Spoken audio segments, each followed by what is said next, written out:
The ball touched Andres Escobar's foot for less than a second. It crossed his own goal line, and a nation watched its World Cup dream begin to die.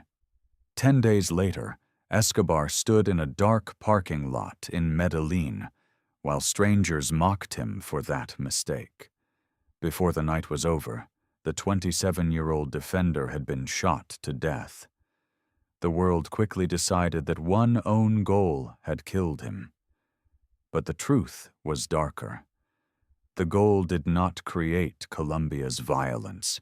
It revealed how close that violence had moved to the game. Before he became football's most tragic symbol, Andres Escobar was known in Colombia as El Caballero del Fútbol, the gentleman of football. He was calm where others were theatrical, disciplined where others chased attention, and trusted because panic seemed to disappear around him. Born in Medellin in 1967 and educated in the city, he grew into a lean central defender whose strength was not brutality, but anticipation. He read danger early, moved the ball cleanly, and treated opponents with the same restraint he showed teammates. At Atlético Nacional, he became part of a generation that made Colombian football feel modern, fearless, and capable of challenging anyone, and helped the club win the 1989 Copa Libertadores. For the national team, his quiet authority offered balance behind the imagination of Carlos Valderrama and the speed of Colombia's attackers. He was not the loudest star in the squad, yet he represented the version of Colombia many people desperately wanted the world to see. That made what happened to him more than the death of a player. Colombia entered the early 1990s carrying two realities that could not be separated.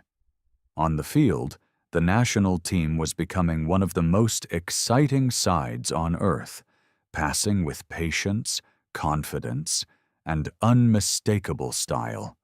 Beyond the stadiums, the country was enduring bombings, assassinations, kidnappings, and the influence of drug money across public life. Football offered escape, but it was not protected from the world surrounding it. Criminal wealth had flowed into clubs.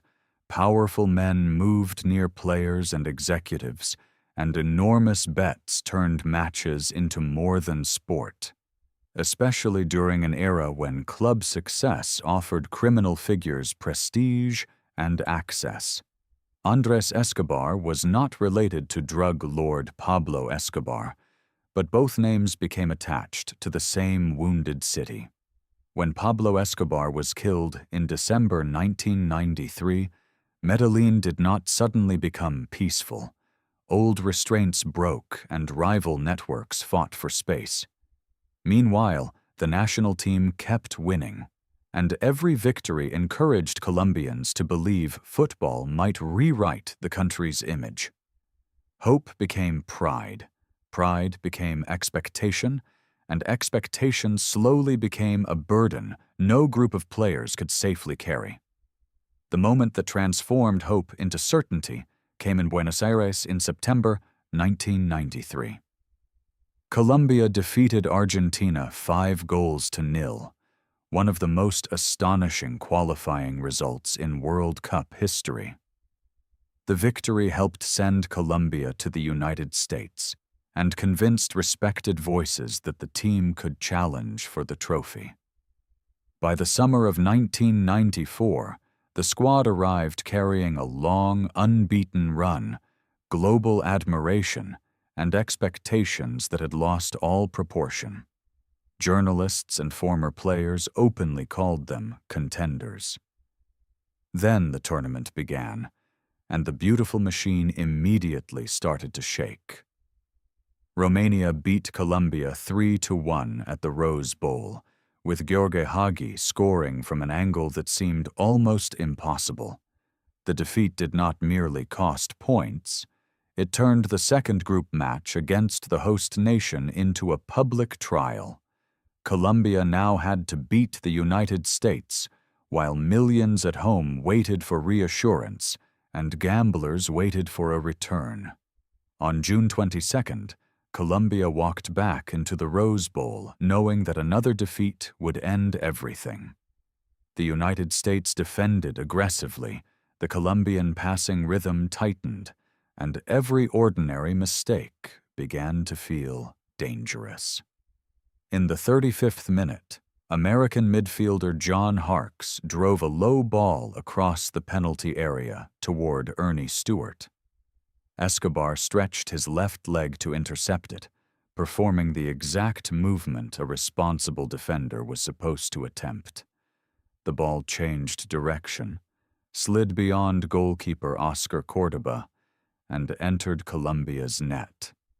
Escobar remained on the grass for a moment while the stadium erupted around him. Ernie Stewart later made it 2, and although Adolfo Valencia scored near the end, the United States won 2-1. Colombia defeated Switzerland in its final match, but the recovery came too late, and the team finished bottom of the group. The camera had captured one accidental touch. History was about to make that image carry far more guilt than it deserved. Escobar could have remained in the United States or disappeared from public view until the anger cooled. Instead, he returned to Medellin because he believed people should see that a footballer could accept defeat without surrendering his dignity. He also wrote about Colombia's failure in El Tiempo, in a reflection published on June 29th, 3 days before his death, refusing to blame one player or excuse the team's performance. His final message ended with a thought that would soon become unbearable. Life doesn't end here. Friends and relatives worried about threats surrounding the team, but Escobar did not want fear to decide where he could go in his own city. On the night of July 1st, he went out in Medellin and encountered people who recognized him immediately. Some offered affection, while others turned the own goal into an insult. Shortly after 3 in the morning on July 2nd, the argument followed him into a parking lot.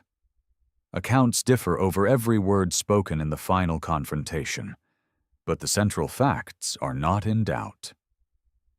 Escobar was taunted about the own goal by men connected to a violent criminal world. He answered them, reportedly insisting that the mistake had been an accident and asking for respect. The exchange should have ended with words, embarrassment, and people walking away. Instead, Humberto Munoz Castro, a driver and bodyguard, drew a handgun and fired repeatedly at Escobar. The defender who had spent his career placing his body between danger and a goal collapsed in the parking lot. He was taken to a hospital, but doctors could not save him. Andres Escobar died at 27, while the World Cup he had just left was still being played. By sunrise, Colombia was confronting an image more devastating than any defeat. Its gentleman of football had been murdered at home.